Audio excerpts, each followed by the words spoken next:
Research on mental health shows that we have sort of bento box more severe mental health issues and tried to figure out what works and what doesn't, which is great, but we have done much less research on the most common problem, stress, and when it is studied, it's usually in the context of other diseases. So based on the current literature, my pick for the single most effective treatment for managing stress is actually kind of a simple one. Change your thinking style. Most people think stress is something that happens to us, like a piece of steel on a bridge that is constantly being stressed and then eventually snaps. This is the physical model, but it's actually not the human model. The difference is that stress passes through a 2-pound piece of tissue on the top of your face called your brain. So we say things like, my job is stressful, or my friend Sylvia is stressing me out. But in fact, we create the stress in our brains. Your work or Sylvia isn't stressful. It's your thinking that brings the stress. Your brain is a volume dial that can turn the stress up, but I think it can also turn it down.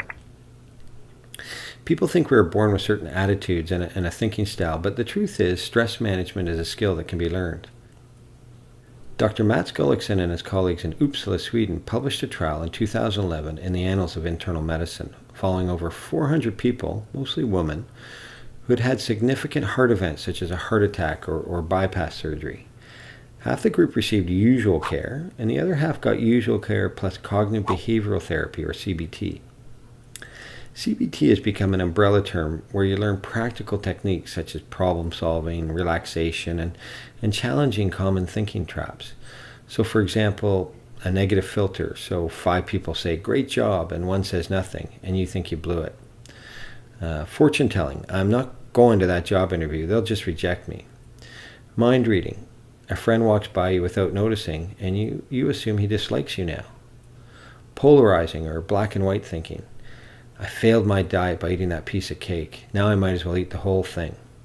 And so on. And a thought record is then used to reframe your automatic thinking into more healthy thinking.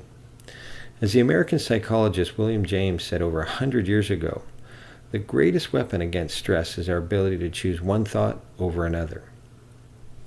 So the researchers wanted to see if people could use these techniques to reduce the daily experience of stress, time urgency, and hostility. And if so, did that lead to better outcomes? So not a drug, not a diet, not a stent, just changing the way you think. The participants were followed for over 7 years. Those that got the CBT had a 41% reduction in heart attacks and a 28% lower death rate. The more CBT sessions the person attended, the better they did.